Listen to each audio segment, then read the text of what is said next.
আসসালামু আলাইকুম ৰহমতুল্লাহি ওয়া প্ৰশ্ন তলৰ সংখ্যাবোৰ স্থানমান অনুসৰি বিস্তাৰ কৰা। ইয়াতে সংখ্যাবিলাক লিখা আছে, এই সংখ্যাবিলাক আমাক কি কৰিব লাগে? স্থানমান অনুসৰি বিস্তাৰ কৰিব লাগে। বিস্তাৰ বুলিলে কি বুজা? সংখ্যা এটাত থকা প্ৰতিটো অংকক যদি আমি কি কৰোঁ, স্থানীয় মানৰ যোগফলত প্ৰকাশ কৰোঁ, তাক বিস্তাৰ বুলি কোৱা হয়। আৰু বিস্তাৰ কেই ধৰণৰ আছে? বিস্তাৰ আছিল দুই ধৰণৰ, চুমুকৈ আৰু বহলাই। এতিয়া চুমুকৈ বিস্তাৰ কৰা বুলিলে কি বুজা? মুখ্য মানৰ লগত যদি আমি কি কৰোঁ, স্থান গুণ কৰি মনে মনে গুণ কৰি যোগফলত প্ৰকাশ কৰোঁ, তাক চুমুকৈ বিস্তাৰ কৰা বুলি কোৱা হয়। আৰু বহলাই বিস্তাৰ কৰা বুলিলে কি বুজা? মুখ্য মানৰ লগত যদি আমি স্থানটো গুণ কৰি দেখুৱাই যোগফলত প্ৰকাশ কৰোঁ, তাক বহলাই বিস্তাৰ কৰা বুলি কোৱা হয়। আৰু কেনেকৈ বিস্তাৰ কৰিব লাগে?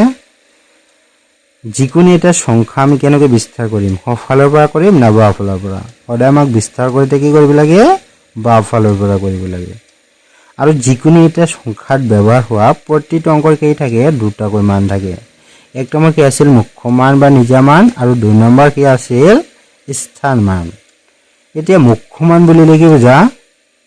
সংখ্যা এটাত ব্যৱহাৰ হোৱা প্ৰতিটো অংকৰ মুখ্য মান বা নিজা মান সদায় অংকটোৰ সৈতে কি হয়? একে হয়।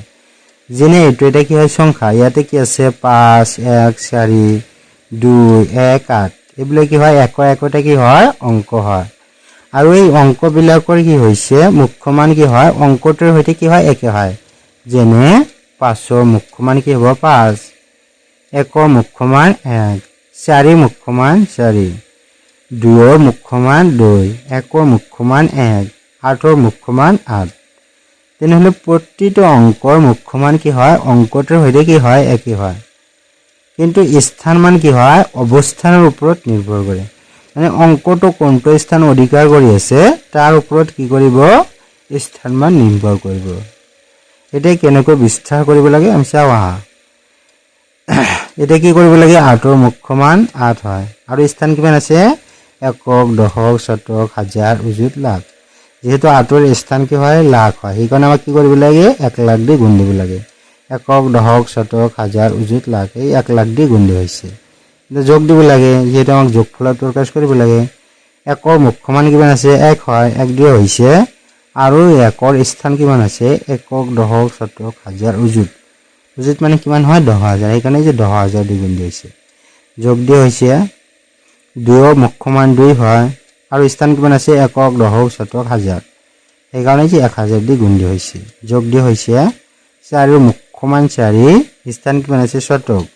শতক মানে কিমান দি হ'ব? 100 দি গুণ দিব লাগে। এই যে 100 দি গুণ দি হৈছে। যোগ দিয়ে হৈছে।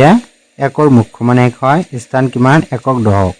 এই 10 দি গুণ দি হৈছে। যোগ দিয়ে হৈছে। 5ৰ মুখ্য মান বা নিজা মান কিমান আছে? 5, আৰু স্থান কিমান আছে? একক। একক মানে কিমান দি গুণ দিব লাগে? 1 দি গুণ দিব লাগে।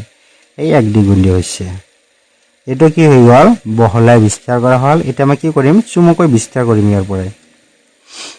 যিকোনো সংখ্যাৰ সোঁফালে যদি কি হয়? শূন্য থাকে, শূন্যবিলাক আমি বাদ দি প্ৰথমে কি কৰিব পাৰোঁ? গোটা সংখ্যা গুণ কৰিব পাৰোঁ। গুণ কৰাৰ পিছত এই গুণফলৰ পিছত আমি যিকেইটা শূন্য বাদ দি থৈছোঁ, এই শূন্যকেইটা বহুৱাই দিলে হয়। 8 × 1 = 8। সোঁফালে কেইটা শূন্য আছিল? 1, 2, 3, 4, 5। 5টা শূন্য আছিল। 1, 2, 3, 4, 5। এই 5টা শূন্য বহুৱাই দিয়া হয়। যোগ আছিল 1, 1 × 1। সোঁফালে কেইটা শূন্য? 4টা।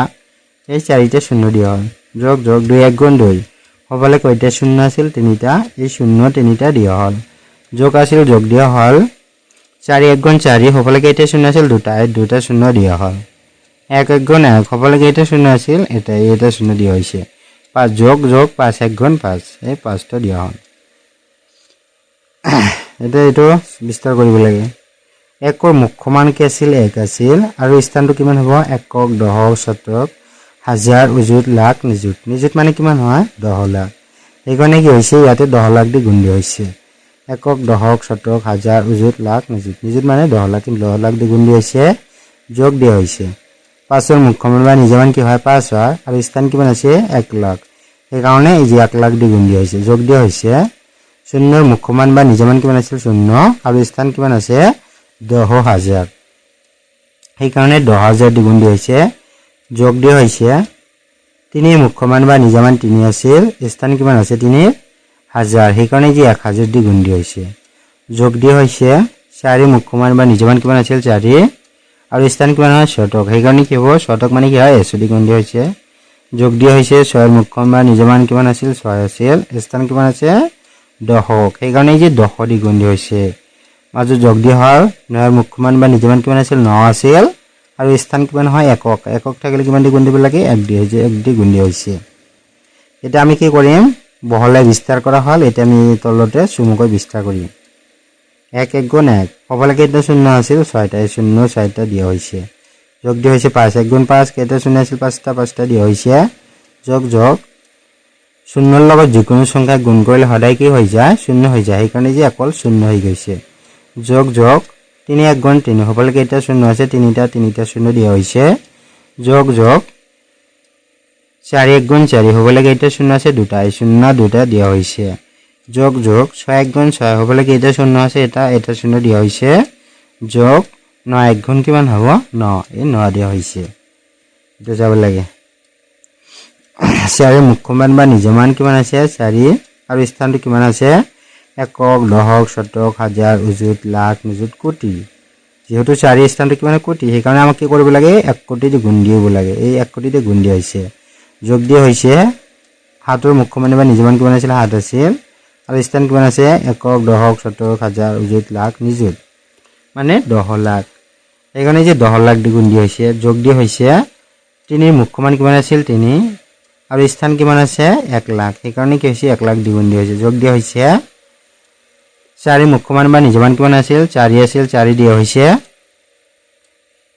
আৰু স্থানটো কিমান আছে 10000 সেইকাৰণে যে 10000 দি গুণ দিয়া হৈছে যোগ দিয়া হৈছে হাতৰ মুখ্যমান বা নিজামান কিমান আছিল 7 আছিল আৰু স্থান কিমান আছে 1000 সেইকাৰণে এই যে 1000 দি গুণ দিয়া হৈছে তবে যোগ দিয়া হৈছে একৰ মুখ্যমান বা নিজামান কিমান আছিল 1 আছিল স্থানটো কিমান আছে একক দশক শতক যেহেতু কি শতক মানে কিমান হয় 100 দি গুণ দিয়া হৈছে যোগ দিয়া হৈছে 4 মুখ্যমান কিমান আছিল 4 স্থান কিমান আছে দশক সেইকাৰণে 10 দিয়া হৈছে যোগ দিয়া হৈছে 9 মুখ্যমান বা নিজামান কিমান আছিল 9 আৰু কি আছে স্থানটো কিমান আছে একক একক থাকিলে কিমান দি গুণ দিব লাগে 1 দি যে 1 দি গুণ দিয়া হৈছে এটা আমি কি কৰিম বহলাই বিস্তাৰ কৰা হৈ গ'ল এটা আমি চুমুকৈ বিস্তাৰ কৰিম ইয়াৰ পৰাই 4 1 গুণ 4 হ'ব লাগে এটা শূন্য আছিল 2 4 6 7 এই যে 7টা শূন্য দিয়া হৈছে যোগ যোগ 7 1 গুণ 7 কেইটা শূন্য আছিল 6টা শূন্য দিয়া হৈছে যোগ আছিল যোগ দিয়া হ'ল 3 1 গুণ 3 হ'ব লাগে এটা শূন্য আছিল 5টা শূন্য দিয়া হ'ল এই যোগ আছিল যোগ দিয়া হ'ল 4 1 গুণ 4 হ'ব লাগে এটা শূন্য আছিল 4টা শূন্য দিয়া হ'ল